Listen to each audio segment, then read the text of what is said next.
Team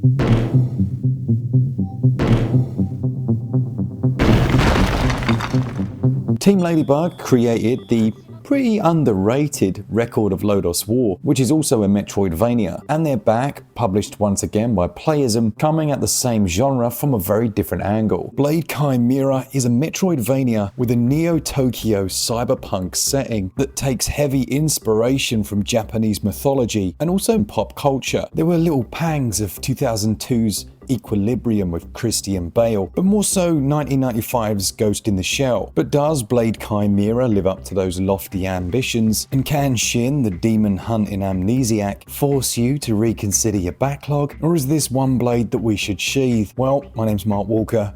Welcome back to SwitchUp. Now let's find out. As alluded to there, Shin is an amnesiac demon hunter, part of an organization who have recruited him under slightly mysterious circumstances that you'll gradually discover through unlocked memories throughout the game. Shin has become what's known as a vicar within this world. It's an elite warrior serving directly under the Archpriest. The overarching goal of this group is to destroy the Titanic demons. They're powerful entities who are threatening humanity. This certainly appears to be an admirable task, but the slightly cult-like group, their strict and often brutal moral code, and the Archpriest himself, things are not as they seem. Blade Chimera has a lovely mix of fast-paced combat and exploration. It's loosely split into three main areas: combat, puzzle platforming and exploration, with a central hub or home base. And while there's a real focus on using your unlocked skills and abilities to access new areas, the team have done a great job with the world map, so that even when you think there's nowhere to go next, there's always that little nook or cranny you didn't go to, or another item that you should have collected on your way. Very early in the experience, Shin finds himself in the company of a spirit blade called LUX. LUX joins him on his adventure and also serves a number of purposes. Now firstly, with combat, you can do ranged attacks using your pistol. There's an auto lock-on that you can turn off if you want, but you can also equip a secondary weapon, often a melee one, with some really nice ones like a massive greatsword, there's a chainsaw, and some clear references to classics of the genre like Castlevania with the whip weapon. But the quirk here is that if you use LUX to do damage to the enemies, then you'll be able to recoup the energy as health. It also costs magic to use LUX, or the game's equivalent, and you can also slam it into the ground, creating a force field that will absorb certain projectiles. It also does damage to enemies that approach it, and that's very cool because you can lay that down almost like a trap, move away, fire a few shots off, and as it damages those enemies, when you recall LUX, you also recall any of the health that it's gathered. Combat's very slick. You've got a dodge roll. Shin's very mobile and the control's quite responsive, meaning that you can usually evade enemies, but that doesn't mean it's easy. In fact, quite the opposite. For the first 5 hours, you will be dying a lot. As you defeat enemies and progress through the map, you reach save checkpoints that look very much like the post boxes we have here in the UK. There's a slightly different flow to this one when it comes to things like saving, and you'll find out why in a minute. Now, despite the initial difficulty, this is one of the most sensible Metroidvanias I've played in ages. Why, you might ask? Well, you can teleport anywhere. Any place that you've visited, you can simply bring the map up, choose a square and teleport yourself directly there. No pointless backtracking, you just go where you want. And I have to say, I don't think I'll be able to go back now to a Metroidvania that doesn't have this. It's especially good because if you do find yourself struggling, your health's dropped low, at any point you can actually travel. You don't have to be outside of combat, so you can spawn back at the save point and then instantly teleport back to where you were. The only limiting factor is you need to have been to that place at least once. Blade Chimera is littered with sensible gameplay choices, from the small mini-map in the corner that just loosely points you in the direction of your next objective, to that fast travel and also the puzzle platforming design. Now, LUX is a little more than it seems. It's not just an offensive weapon, it also has the power to essentially rewind time, but only on certain objects. If you reach a wall that's blocking the way, you can rewind that to a period where it wasn't fully constructed so you can get past it. Or if there's a bridge that's been knocked down, rewinding it will lift it back up so that you can cross.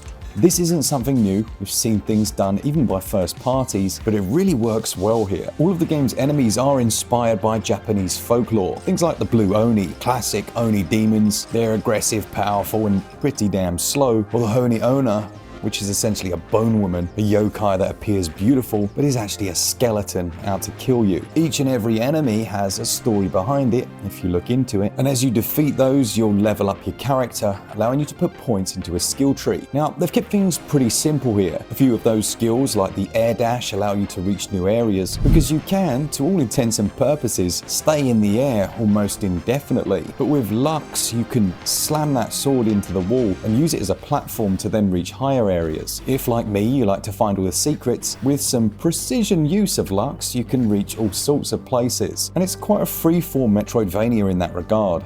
Lots of exploration that's optional, and the barriers, which come in the form of, say, a locked door with a set number of tokens needed to open it, they're usually secret areas, and you'll plonk a little marker on your map so that you come back to it later. Other than his 2 weapon slots, Shin also can have consumable items, and there's a modular equipment slot which works a little like an augmentation. They're like protocols which change his subroutines, increasing his damage type or improving his resistance to a certain element like lightning. And they're quite tricky to find. Usually they'll be in the secret areas, so it gives you a reason to actually explore. It wouldn't be a Metroidvania worth its salt if it didn't have some boss fights.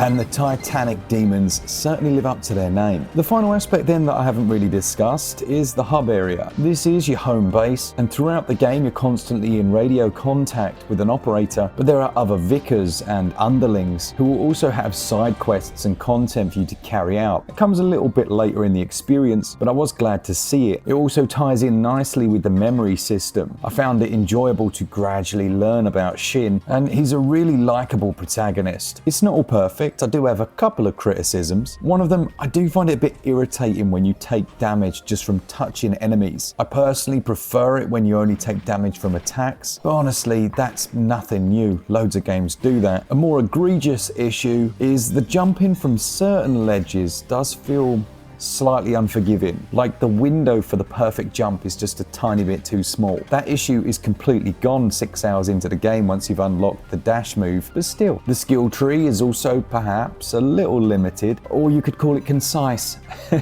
What I'm saying is Blade Chimera overall is a fantastic Metroidvania. It really stands out to me from a bunch that I've played recently. The combat's enjoyable, the world itself just feels quite fresh, and it had a momentum to it. There's lots of secrets to do, quite a bit of side content as well, but it doesn't outstay its welcome. Now, one final point on gameplay. I mentioned that it was difficult. That is initially. Once you unlock some of the more powerful weapons, if you choose to go off the beaten path and actually look for them, it gets much easier. Not too easy, but you actually feel like you're more powerful and can survive some of those tougher situations. Oh, and there's a spirit jetpack as well. I mean, that's an instant 20 out of 20, isn't it?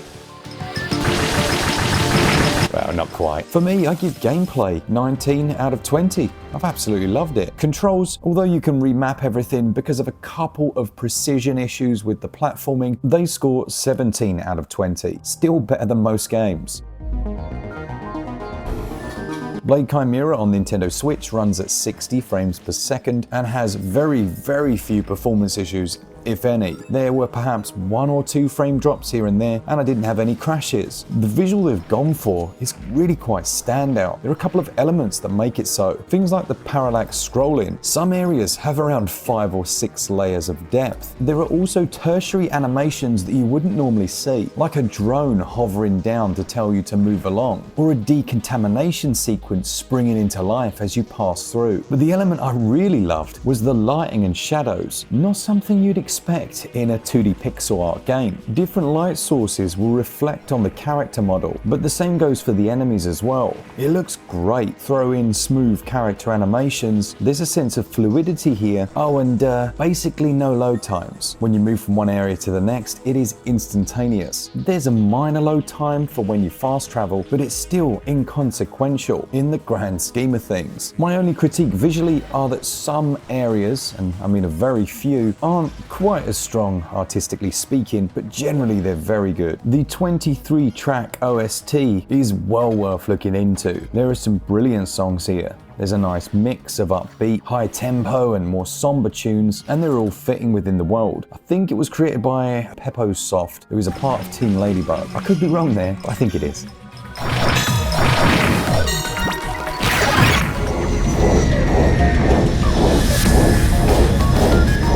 Sound effects are generally strong because the demons can't be affected by normal projectile weapons. All of your guns are plasma based. They don't have the crunchiest sound effects, but your blades on the other hand sound fantastic. The visuals and performance combined, they score 19 out of 20. Sound and audio scores 17 out of 20.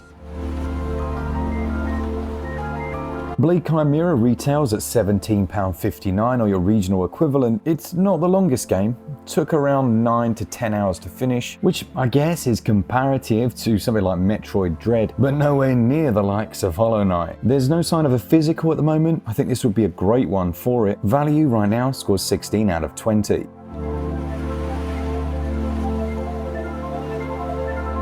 Blade Chimera was right up my alley to begin with, but it delivered mostly on the things I was hoping for. It's got a real sense of style and self, with a few innovations that make it a little easier to play without the frustrating backtracking we're so used to. It gets a SwitchUp score of 88%. Are there any other Metroidvania fans out there? Have you already tried this one? Are you thinking about picking it up? And did you get the Equilibrium reference? You ever watched that one? Good film that. I might watch that now actually. Alright, thank you to our Patreons, our members, all of you that enjoy the content, and as always, for all things Switch, all the time, keep your Switch up. Cheers guys, see ya!